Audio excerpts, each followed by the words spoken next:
Hello viewers, I doctor SVK Lal welcome you all in my YouTube channel. मेरे YouTube channel में आपका बहुत बहुत स्वागत है। अगर आप इस चैनल पर नए हैं तो चैनल को लाइक, शेयर और सब्सक्राइब करें ताकि विविध विषयों से संबंधित वीडियो मैं डालते रहता हूं, आप तक आसानी से पहुंच सके। आज हम आपके लिए लेकर के आए हैं auto immune disease and it's homeopathic treatment.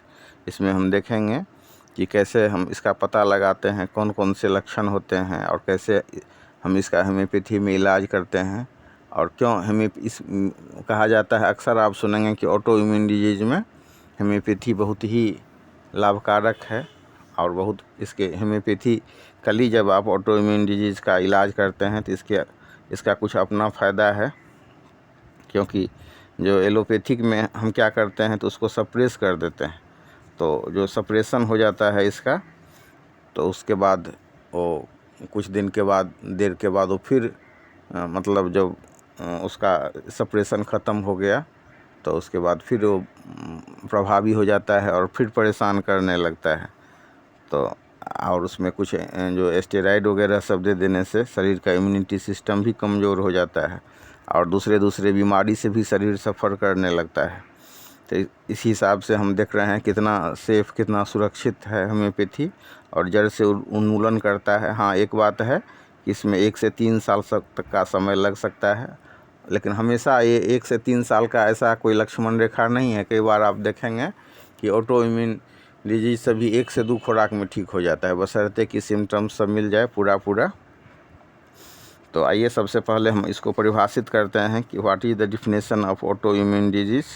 तो मेडिकली जो कहा जाता है कि it is the medical condition और the disease in which autoimmune process contributes to the pathogenesis of the disease rather than situation where apparently harmless। तो इसमें जो ऑटो इम्यून डिजीज़ में एंटीबॉडीज़ का फॉर्मेशन होता है, प्रोडक्शन होता है और ऑटो रिएक्टिव हो जाता है टी सेल्स से। या आसान भाषा में कहें तो हम कह सकते हैं कि अपने ही शरीर की जो प्रतिरक्षा प्रणाली है अपने ही शरीर के, अपने ही सेल के खिलाफ हो जाए। तो इस हिसाब से हम कह सकते हैं कि autoimmune disease is that disease in which immune system works against the body itself, और in another word we may say that immune system fights against the body itself. अब इसमें जो है एंटी न्यूक्लियर और antibody test के माध्यम से doctor लोग पता करते हैं कि हमारा जो इम्यून सिस्टम है या मतलब जो बीमार व्यक्ति है, इस बीमारी से सफ़र कर रहा होता है, तो उसका जो शरीर है वो ऑटो इम्यून डिजीज़ में आता है कि नहीं, whether the case is considered to be the autoimmune disease और not, is diagnosed by the doctors और द फिजिशियन। तो डॉक्टर या फिजिशियन जो है सो जज करते हैं। तो ये सब्जेक्ट टू इन्वेस्टिगेशन है या सब्जेक्ट टू डायग्नोसिस है। और अगर बीमारी के नाम से जाने तो हम उसको कह सकते हैं कि जैसे टाइप 1 का डायबिटीज़ हो गया या rheumatoid arthritis, dry eyes, lichen planus, उसके बाद multiple sclerosis, ankylosing spondylitis, lupus, psoriasis, leukoderma, ये सब जो बीमारी हैं ये सब ऑटो इम्यून डिजीज़ के उदाहरण हैं।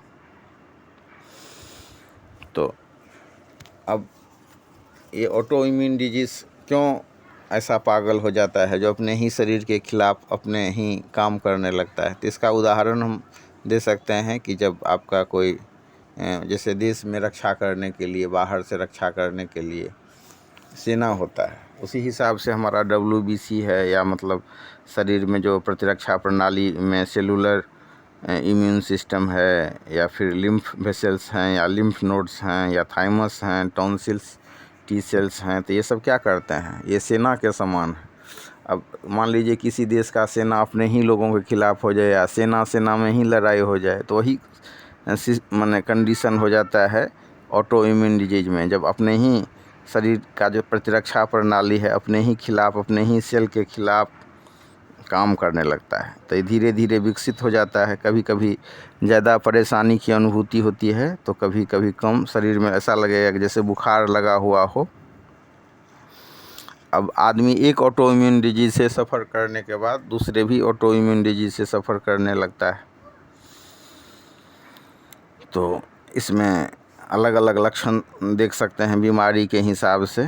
कहीं पर शरीर के विभिन्न अंगों में सूजन हो सकता है, या कहीं भी सूजन हो सकता है, या मतलब रैसेज आ सकता है शरीर पर। देखेंगे कि बटरफ्लाई के आकार का जो चेहरा पर नाक के दोनों ओर जो रैसेज सब आ सकता है, लाल लाल टाइप का चकत्ता जैसा अनुभव हो सकता है। अब इसका क्या सब कारण है, तो इसका जो मुख्य कारण है जो गलत दवा ले लेना, या बहुत ज़्यादा ओवरडोज एंटीबायोटिक का ले लेना, या स्टेरॉइड का प्रयोग करना। तो स्टेरॉइड की तुलना एक वैसे मतलब दवा से की गई है जिसमें कि आपका गेट कीपर है, या मतलब पहरेदार है, वो आपके साथ बदमाशी कर रहा है, बदतमीजी कर रहा है, तो उसको आप सुइया दे करके सुला दीजिए। फिर जब तक वो सोया हुआ है तो क्या होगा कि जो घर में आप चोर भी घुस सकता है, या फिर वो जब उठे जागे तो फिर वो एकदम बौखलाहट में फिर आपके साथ बदतमीजी करे, दुर्व्यवहार करे।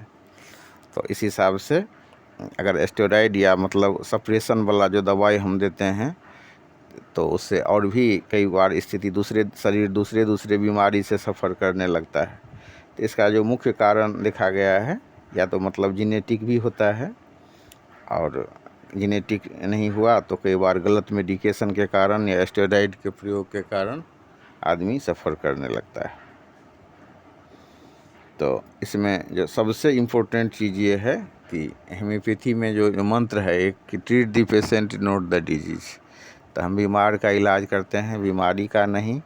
और डीप एक्टिंग मेडिसिन से आप आश्चर्यचकित हो जाएंगे कि कई बार ये एक खुराक में ठीक हो जाता है। लेकिन मतलब अपने कहीं से पढ़ करके अपने ही मन से इलाज नहीं करें, सेल्फ मेडिकेशन से बचें।